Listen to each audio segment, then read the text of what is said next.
रहा है, लेकिन जो बात मैं रखना चाहता हूँ कोशिश करूँगा कि वो बात आप लोगों तक पहुँचे। ये सोचना कि ये बड़ा लीडर है और इसके आने से कुछ हो जाएगा, इससे कहीं ज़्यादा इम्पोर्टेंट है, हो भी जाता है। ऐसे लोगों के आने से अक्सर इंडस्ट्री में बहुत लोग से इस इंडस्ट्री में हूँ, वो हर काम करते हैं, बड़ा काम करते हैं और अच्छा काम करते हैं, और अच्छा काम करने के लिए जाने भी जाते हैं। अच्छा काम मतलब अच्छे की डेफिनेशन अच्छा नहीं, अच्छे का मतलब बड़ा काम, लेकिन उस काम में स्थायित्व नहीं होना, उस काम में स्टेबिलिटी नहीं होना, उस काम में बहुत सारी ऐसी चीज़ें जो होनी चाहिए नहीं होना, एक बड़ा चैलेंज बन के उभरती हैं। अगर मैं बात कर रहा हूँ, बिजनेस इंपॉर्टेंट नहीं है, बिजनेस किस ढंग से किया गया उसके पीछे की ये सोच बहुत इंपॉर्टेंट है कि आपने बिजनेस को किया किस सोच के साथ है। अक्सर लोग मुझे जितने लोग जानते हैं वो बहुत अच्छे से जानते हैं, बहुत सारे लीडर्स जानते हैं। मैंने न जाने कितने ऐसे लोगों को मना किया है कि हम साथ में काम नहीं कर पाएंगे जो हमारे साथ काम करना चाहते थे, क्योंकि मुझे मालूम था उनके आने से एकदम से बिजनेस बढ़ेगा, लेकिन एक समय के बाद जो स्टेबिलिटी बिजनेस में होनी चाहिए वो बिजनेस में स्टेबिलिटी नहीं रहेगी, जो क्रेडिबिलिटी होनी चाहिए वो क्रेडिबिलिटी नहीं रहेगी, बल्क सेल हो जाएगी, रैंक सेल हो जाएगी, ये हो जाएगा वो हो जाएगा, वो आइडियोलॉजी नहीं रहेगी जो कंज्यूमर को एम्पावर करने वाली है, वो आइडियोलॉजी नहीं रहेगी जो डिस्ट्रीब्यूटर को एम्पावर करने वाली है, वो आइडियोलॉजी नहीं रहेगी जो सबके भले की आइडियोलॉजी है। तो ऐसी बहुत सारी चीज़ों के साथ कंप्रोमाइज़ करके अगर बिजनेस करना पड़े तो उस बिजनेस को ना करना ज़्यादा अच्छा होता है। मैं पहले दिन से एक ही चीज पे रहा कि किसको लेना है साथ में और किसको नहीं लेना है, ये बहुत इंपॉर्टेंट है। पर डायरेक्ट सेलिंग में कुछ लोग आप नहीं चाहते तो भी आपकी ऑर्गेनाइजेशन में आ सकते हैं। ऐसे लोगों को बिल्ड करना, ऐसे लोगों को बड़ा करना आपके लिए चैलेंज हो सकता है, क्योंकि जैसे जैसे ये बड़े होंगे इनके काम करने के तौर तरीके नहीं बदलने वाले हैं, ये गलत तरीके से काम करेंगे और वो गलत तरीका आपकी ऑर्गेनाइजेशन को, आपको, आपकी टीम को डिस्टर्ब करता रहेगा। तो बहुत इंपॉर्टेंट है ये तय करना कि आपके साथ कैसे लोग काम करें। भले ही बाली शक्तिशाली था, पर चुनाव सुग्रीव का किया जाना सबसे ही सही और उचित फैसला था। तो मेरा मानना यह है कि जब भी आप मार्केट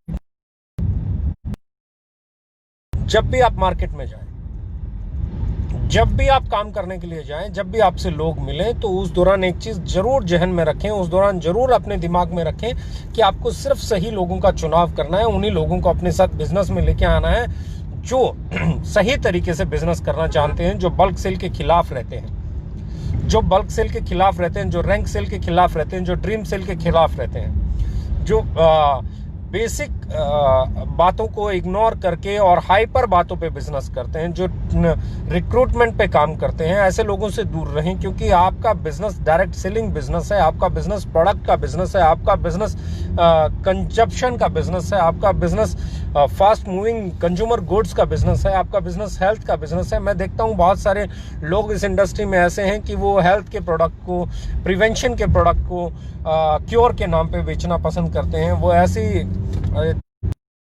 लोगों कर देगा। हाइपर सेल करने वाले लोग आपकी टीम में नहीं होने चाहिए। आपको कोशिश करनी है ऐसे लोगों को बढ़ावा नहीं देना है।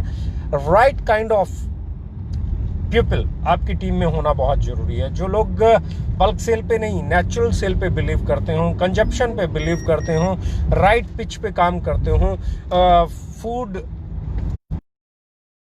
सप्लीमेंट्स की तरह बेचते हो, मिरेकल्स की तरह नहीं बेचते हो। ऐसे लोगों का आपकी टीम में होना बहुत जरूरी है। एंड बिलीव मी, आपकी ऑर्गेनाइजेशन, आपकी टीम, आपके बढ़ते हुए पे आउट, मैं अक्सर कहता हूँ, मुझसे बहुत बार लोग बातें भी करते हैं, मैं उस समय भी बातें करता हूँ कि बशर्ते आपकी टीम में सही लोग हों, अगर वो सही लोग कम भी हैं तो भी आप एक दिन जीत जाओगे। और आपकी टीम में बहुत लोग हैं और वो सही नहीं हैं तो कितना भी बड़ा बिजनेस करके एक दिन आप हार जाओगे। एक दिन हारने के लिए बिजनेस करना है, मेहनत करनी है, दिन रात एक करने हैं, या एक दिन जीतने के लिए दिन रात एक करने हैं, ये सिर्फ इस बात पे डिपेंड करता है कि आपके साथ आई हुई टीम कैसी है, आपके साथ काम करने वाले लोग कैसे हैं, आपके साथ काम करने वाले लोगों का एटीट्यूड क्या है, आपके साथ काम करने वाले लोगों की अप्रोच क्या है। कुछ लोगों के लिए सिर्फ एक ही एजेंडा होता है, success success success success at any cost. Success at any cost वाले लोग, यकीन मानना मेरे दोस्त, अपनों का और इंडस्ट्री का सबका बुरा करते हैं, कभी किसी का भला नहीं कर सकते। सक्सेस एट एनी कॉस्ट कभी भी आपके ब्रेन में नहीं आना चाहिए। Success with ethics, success with culture, success with nature आपके जहन में रहना चाहिए। कामयाबी तो लेनी है, लेकिन सही रास्ते पे चल के लेनी है, किसी भी कीमत पे नहीं लेनी है। हम वही कीमत चुका सकते हैं कामयाबी के लिए जिससे किसी का बुरा नहीं हो। हम रातों मेहनत कर सकते हैं, हार्ड वर्क कर सकते हैं, यूनाइटेड होके काम कर सकते हैं, पेन ले सकते हैं, दिन रात काम कर सकते हैं।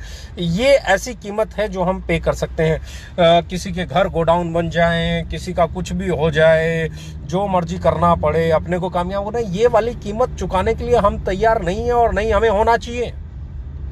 कामयाबी सब कुछ नहीं है मेरे दोस्त। कामयाबी इसमें भी है कि आप अपने आप को ये कह सको कि आपने कभी कुछ गलत नहीं किया।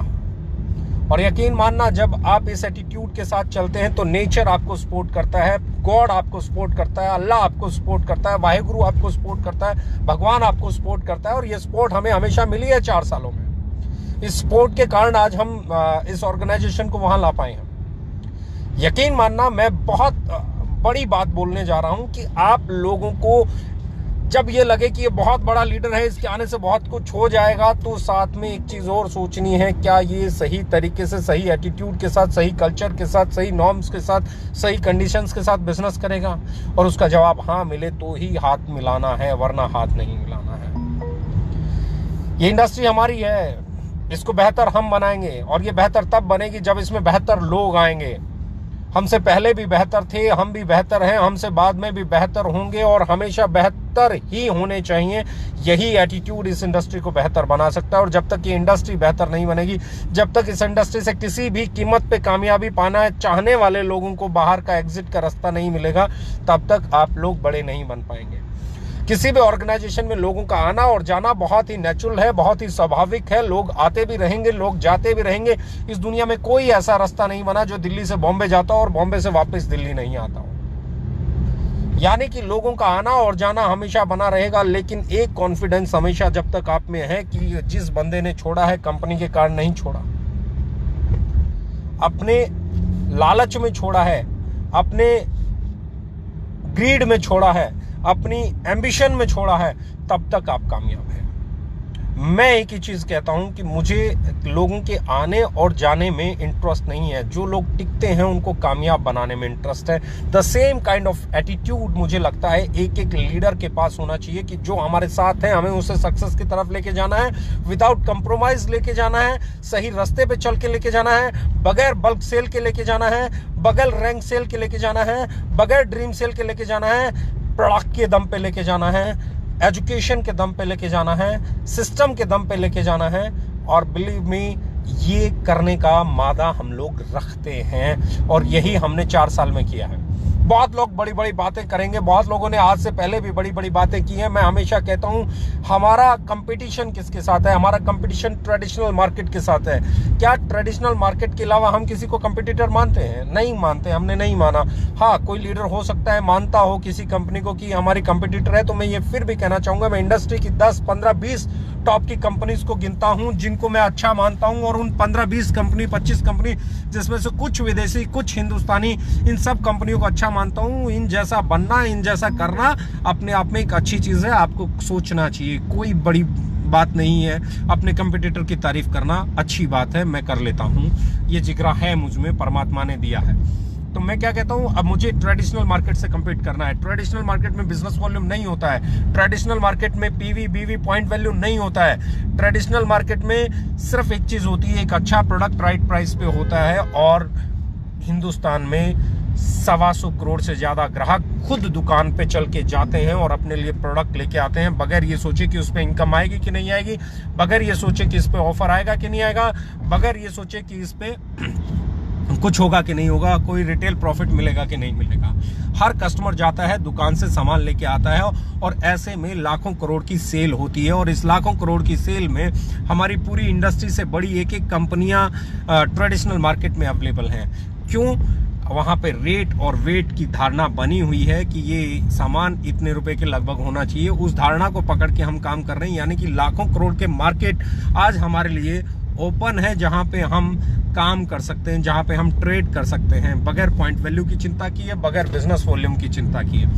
अब जो लोग इन सब की चिंता करते हैं, 15, 20, 25 कंपनियों को छोड़ दो तो बाकी कंपनियों के साथ तो आप कंपटीशन करने के बारे में सोच ही नहीं सकते, उनके साथ आपका कंपटीशन हो ही नहीं सकता। पूछिए क्यों? क्योंकि उनमें से बहुत सारी कंपनियां तो हमारी इंडस्ट्री को बदनाम करने के लिए आती हैं और 5 दिन में, 10 दिन में, 15 दिन में, 20 दिन में, महीने में 2 गुना के ऑफर भी लेके आ जाती हैं।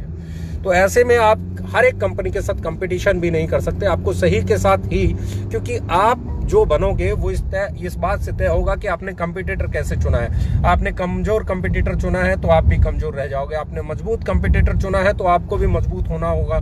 आप उसके साथ प्रैक्टिस करते करते करते करते स्किलफुल हो जाओगे। तो इंपॉर्टेंट क्या, आपने कंपटीटर कैसा चुना है। कुछ लोग कंपटीटर ही मजबूत नहीं चुनते हैं, आप कंपटीटर मजबूत चुनिए। और कंपटीटर मजबूत चुनने का मतलब है आप हिंदुस्तान लीवर को चुनिए, आप प्रॉक्टर एंड गैम्बल को चुनिए, आप पतंजलि को चुनिए, आप डाबर को चुनिए, आप बड़ी अच्छी अच्छी ऑर्गेनाइजेशन है उनको चुनिए, उनके कंपटीशन में काम करना शुरू कीजिए, प्रोडक्ट अवेलेबिलिटी पे काम कीजिए, वेयर हाउसेज बनाइए, सप्लाईज का ध्यान दीजिए, प्रोडक्ट की लुकिंग, पैकिंग, इस पे काम कीजिए। और जब आप लगेंगे आपकी ऑर्गेनाइजेशन बढ़ने लगेगी। हमारा कंपटीटर क्या है? हमारा कंपटीटर है ट्रेडिशनल मार्केट, और हम इस कंपटीशन में जीतने वाले हैं। और ये जीत तभी होगी जब आप अपनी अप्रोच को सही करेंगे, एटीट्यूड को सही करेंगे। ये बिजनेस कर लेगा, वो बिजनेस कर लेगा, जैसे मर्जी तरीके से बिजनेस कर लेगा, नहीं, सही तरीके से बिजनेस करना है। जो लोग सही तरीके से बिजनेस नहीं करते हैं, जो गलत तरीके से बिजनेस करते हैं, उनको नमस्ते बोलिए, उनको टाइम देना बंद कीजिए, उनके लिए प्रोडक्ट प्रेजेंटेशन देना बंद कीजिए। मैं हमेशा कहता हूं और हमेशा ही कहता आया हूं, दोस्त, 2 तरह के लोग होंगे, एक आपके साथ टिकेंगे, एक भागेंगे। और मैं कहता हूं भागने वाले तो बहुत अच्छे लोग होते हैं, जो आपको छोड़ के भाग जाएं वो बहुत अच्छे लोग होते हैं, जो आपके साथ टिक जाएं वो बहुत ये समझ लीजिए आपको तकलीफ देने वाले हैं। क्योंकि टिकने वालों के लिए आपको प्लान दिखाना पड़ेगा, टिकने वालों के लिए आपको प्रोडक्ट की ट्रेनिंग करनी पड़ेगी, टिकने वालों के साथ आपको ट्रैवल करना पड़ेगा, टिकने वालों के लिए आपको होम मीटिंग करनी पड़ेगी, टिकने वालों के लिए आपको सेमिनार करने पड़ेंगे, टिकने वालों के लिए आपको बहुत कुछ करना पड़ेगा। टिकने वालों के साथ आपको दिन रात मेहनत करनी पड़ेगी, जागना पड़ेगा, भागना पड़ेगा, दौड़ना पड़ेगा, रातों रातों उनसे फोन पे बात करनी पड़ेगी। टिकने वालों के लिए आपको बहुत पेन लेना पड़ेगा। तो दोस्त एक चीज समझ लीजिए, तकलीफ वो देते हैं जो आपके साथ हैं, और तकलीफ वो उठा सकता है जो उनको अपना मानता है। आगे बढ़िए। नया ऑफिस ओपनिंग के लिए तैयार है। 1 फ्लोर का काम कंप्लीट हो गया है, दूसरे फ्लोर का काम चल रहा है, तीसरे फ्लोर पे ऑलमोस्ट टाइलिंग, फ्लोरिंग का काम हो गया है। और एक चीज अपने जहन में बैठा लीजिए, अगला महीना बहुत बड़ा होने वाला है। अगले महीने में 3 ट्रेनिंग सेशन है, और तीनों ट्रेनिंग सेशन हमने बहुत सोच समझ के डिजाइन किए हैं। हम नीचे से नीचे यानी कि 25 हजार कमाने वाले लीडर से लेके और 2 लाख से ऊपर जितना भी 30 लाख, 35 लाख, 40 लाख कमाने वाले जो लीडर हैं, वहां तक अलग अलग ट्रेनिंग हम लोगों ने डिजाइन की है। नीचे वालों के लिए जो हमने ट्रेनिंग डिजाइन की है वो 25 हजार वालों के लिए कैसी ट्रेनिंग है कि उन्हें आगे बढ़ने में, आगे की चीजें सीखने में। और मैं हमेशा कहता हूं, आप जहां तक पहुंचे हो वहां तक का आपको आता था, आप जहां पहुंचना चाहते हो वहां तक का आपको सीखना पड़ेगा। तो 25 हजार के आसपास अगर आप कमाते हैं तो अब आपको सीखना पड़ेगा कि बड़ा पैसा कैसे कमाया जा सकता है। आपको सीखना पड़ेगा कि आपके पे आउट कैसे बढ़ेंगे, आपको सीखना पड़ेगा आपकी सेल कैसे बढ़ेगी, आपको सीखना पड़ेगा आपकी ऑर्गेनाइजेशन कैसे बढ़ेगी, आपको सीखना पड़ेगा कि आगे की ट्रेनिंग कैसी होनी चाहिए, आपको सीखना होगा आगे का पैटर्न कैसा होना चाहिए, आपको सीखना पड़ेगा आगे आपको एटीट्यूड कैसा होना चाहिए, सीखना पड़ेगा आपको। 25 हजार से ऊपर वाले लीडर्स के लिए एक आपका M1L ट्रेनिंग प्रोग्राम है। उसकी डेट्स आपके सामने आ चुकी हैं, कहाँ होगा वो अनाउंस हो चुका है। उसके बाद 70,000 से ऊपर कमाने वाले लोग जो 70,000 कमा चुके हैं, तो हम ये चाहते हैं कि वो आगे उनकी ऑर्गेनाइजेशन बढ़े, उनकी सेल बढ़े, वो अपनी सेल को बढ़ा पाएं, अपने सेल को और कैसे बढ़ाया जा सकता है उसको सीखें, अपने ऑर्गेनाइजेशन को कैसे ऑर्गेनाइज किया जा सकता है उसको सीखें, आगे और कैसे पेनिट्रेटिव हुआ जा सकता है उसे सीखें, आगे उनकी इनकम कैसे बढ़ सकती है उसको बढ़ाना सीखें। अगर वो के इम्प्लीमेंट करेंगे तो मुझे यकीन है, जैसे हमारे पुराने लीडर्स 2-2.5 लाख से 1-1 साल बाद, अगर आज मैं बात कर रहा हूँ लॉकडाउन जैसा हार्ड टाइम देखने के बाद भी 30 लाख, 20 लाख, 25 लाख, 40 लाख के पे आउट को टच कर रहे हैं। ये वाला जो सेशन 3 होने वाले हैं, इनसे मुझे उम्मीद है इनमें से भी कुछ लोग बहुत तेजी से ग्रो करेंगे, बहुत अच्छे ग्रो करेंगे, क्योंकि सीखने वाला और सीखे हुए को आजमाने वाला आदमी आगे बढ़ता है। तो ये जो तीनों ट्रेनिंग सेशन है, एक उन लोगों के लिए लिए जो 25,000 से 70,000 के बीच में कमाते हैं, एक उन लोगों के लिए जो 70,000 से 2 लाख के बीच में कमाते हैं, और तीसरा जो 2 लाख से ऊपर कमाते हैं उनके लिए। ये तीनों नेक्स्ट लेवल के ट्रेनिंग प्रोग्राम्स होने वाले हैं, ऐसे इवेंट होने वाले हैं, ऐसे प्रोग्राम्स होने वाले हैं कि ये आपको अगले लेवल पे जाएंगे। लेकिन इनको अचीव करने के लिए बल्क सेल का सहारा नहीं लेना है, इनको अचीव करने के लिए ड्रीम सेल का सहारा नहीं लेना है, इनको एक नेचुरल सेल होनी चाहिए। अपने प्लान्स बढ़ा दीजिए, अपनी ट्रेनिंग्स बढ़ा दीजिए, अपनी एजुकेशन बढ़ा दीजिए, अपने फॉलोअप बढ़ा दीजिए, ज़्यादा घरों तक पहुंचिए, ज़्यादा लोगों तक अपने प्रोडक्ट को पहुंचाइए। जब आपका प्रोडक्ट ज़्यादा घरों तक जाएगा तो ज़्यादा घरों से अगले महीने आपकी प्रोडक्ट की डिमांड आएगी। हमारे डायरेक्ट सेलर को तभी फायदा होगा जब उसके साथ ज़्यादा फैमिली, ज़्यादा लोग जुड़े होंगे, ज़्यादा कंज्यूमर उसके साथ कनेक्टेड होंगे। जब तक हमारे डायरेक्ट सेलर के साथ ज़्यादा कंज्यूमर कनेक्टेड नहीं है, एक कंज्यूमर है 1 लाख की सेल करता है और 100 कंज्यूमर हैं 1000 की सेल करते हैं, तो बिलीव करना जिसके पास 100 कंज्यूमर है वो हमेशा जीतेगा, उसे कोई नहीं हरा सकता। क्योंकि एक कंज्यूमर हो सकता है किसी कारण से आपसे नाराज हो जाए, एक कंज्यूमर हो सकता है किसी कारण से आपसे प्रोडक्ट खरीदना बंद कर दे, एक कंज्यूमर हो सकता है बीमार हो जाए, एक कंज्यूमर हो सकता है शहर बदल ले, तो आपको तकलीफ आएगी। लेकिन जिसके पास 100 कंज्यूमर है, सेटिस्फाइड 100 कंज्यूमर्स हैं, उसकी सेल हमेशा बनी रहेगी। कोई ना कोई आपको रिकमेंड करता रहेगा, कोई ना कोई आपको अप्रिशिएट करता रहेगा, कोई ना कोई आपको नए कंज्यूमर से मिलवाता रहेगा, आपकी सेल बढ़ती चली जाएगी। नेचुरल सेल ही मल्टीप्लाई होती है, बल्क सेल कभी मल्टीप्लाई नहीं होती। मैं 20 साल के अपने कैरियर में एक चीज जो दावे के साथ एफिडेविट पे लिख के दे सकता हूं वो ये है कि बल्क सेल कभी मल्टीप्लाई नहीं हो सकती। बल्क सेल एक टाइम के बाद आपके बिजनेस को बर्बाद कर देती है, खराब कर देती है, क्योंकि आप ही का प्रोडक्ट मार्केट में सस्ते दाम पे आ जाता है, आप ही के प्रोडक्ट को पे ऑफर देने वाले लोग मिल जाते हैं, और आपकी ही जो लोग उसे कंज्यूम नहीं कर पाते, आपकी बुराई करने वाले लोग मार्केट में मिल जाते हैं। तो always focus on organic sale, always focus on right kind of team, always focus on right kind of attitude। जब आप सही तरीके से आगे बढ़ेंगे तो फिर जीत होगी। और M1L, M5L और M1M ये तीनों नए ट्रेनिंग सेशंस आपके लिए तैयार हैं। अपने आप को अपग्रेड लिंक्स लीजिए, अपने आप को एजुकेट कीजिए, अपने आप को इक्विप्ड कीजिए, और मुझे यकीन है ये तीनों ट्रेनिंग प्रोग्राम्स आपको आगे का सफर तय करने में काफी हेल्पफुल होंगे। Wish you all the best. Thank you very much, love you all.